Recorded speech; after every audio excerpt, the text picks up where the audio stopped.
Hey everybody, it's been a while since I made a Studebaker video. I've been working on the engine a little bit, so I figured I'd make an update because I know there's a couple guys following this build a little bit. This past weekend I had my dad come over and give me a hand pulling this engine and transmission out. This thing is in pretty decent shape.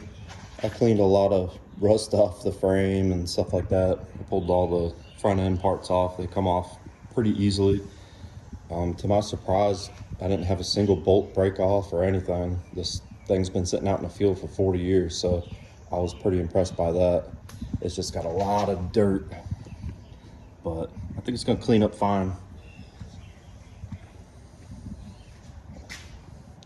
Right now I'm working on cleaning the cylinder heads up, because as you can see they're pretty dirty and nasty, and I wanna check them out, make sure they're not cracked and stuff, just kind of lightly go over everything before I go to the machine shop. This one I just finished cleaning up and cleaned up very well.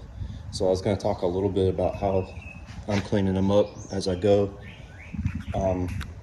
So what I'm doing right now is I went to Home Depot and bought one of these like containment floor trays for a washer machine, for when a washer machine leaks or something like that. So I can put the head up in there and have a good area for all the brake cleaner that's splashing around and stuff to get contained, and it works really well. So I clean the first cylinder head up, so I'm going to wipe that out and then put the other one in there.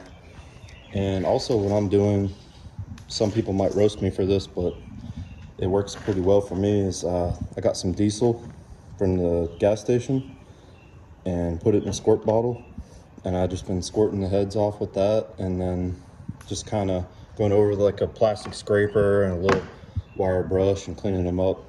I think it saves a lot of money versus buying a million cans of carb cleaner and stuff, because this stuff really isn't cheap at the parts store anymore. So I go over it with the diesel first, and then when I'm done I'll go over with the carb cleaner and then just a little bit of regular brake cleaner to dry everything off. So I think it saves a lot of money and a lot of time cleaning everything. The engine itself is actually in pretty good shape so far. It's filthy too, you know, a lot of dirt. Me and my dad are thinking that, you know, yeah, it's been sitting out in the field for a long time, and that's why it's got a lot of dirt on it, but this thing hasn't been on the road since the 70s, and we live in an area where there's still quite a few farms around, but there used to be a lot more, so I'm sure there was some dirt roads that this was driven on a lot. So, but the engine has been seized. I've had Marvel Mist Oil sitting in the cylinders for about 2.5 years, and I still wasn't able to turn it over, but it did look like it did get past the rings, and it did clean the cylinders a little bit. So I'm still having to beat the pistons out, but so far it doesn't look like it's damaging any cylinder walls. But I have to beat the rest of them out to make sure before I can take them to the machine shop. But the crankshaft is in really good shape so far. I mean, these aren't, you can't even really feel these with your nails. A very light polish will clean this right up. So I'm very impressed with how clean everything is so far. Even the exhaust manifold hardware came off without breaking. So everything has come off very easily.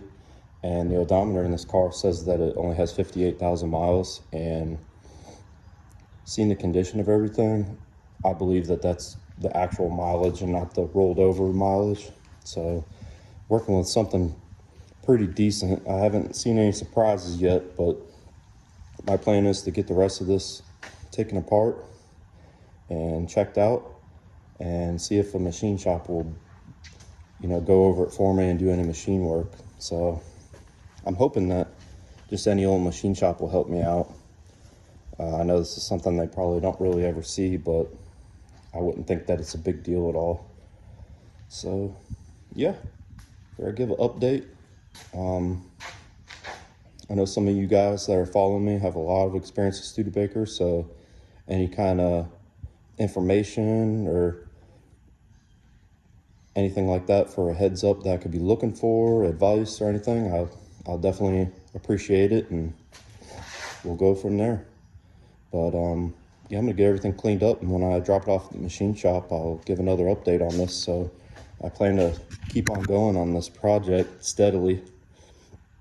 My plans are I really don't want to paint it because it just takes too long, and I really like the look that it already has. I think that I can clean it up and leave it as is.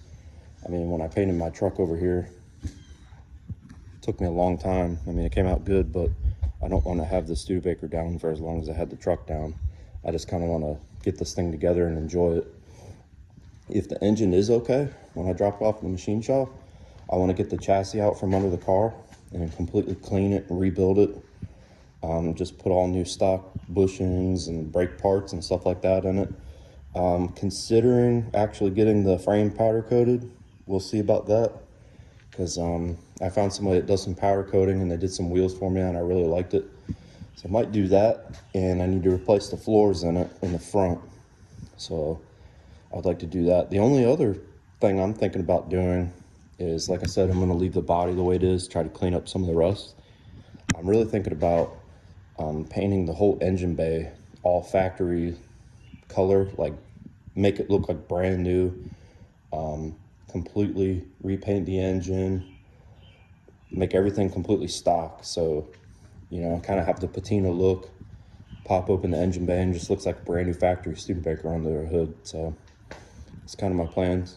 But like I said, if anybody wants to give me any advice on anything or things I should look out for, go ahead and comment. I'll appreciate it. I'll see you on the next one. I wanted to come back and show how these turned out real quick.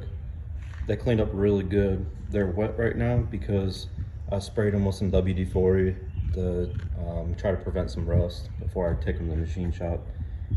But they came out really clean. These older engines, you know, that's not dirt, that's just, you know, rough casting. So came out really clean. They seem to be, you know, for my eyes, in good shape, but, you know, need to show the machinist, see what happens.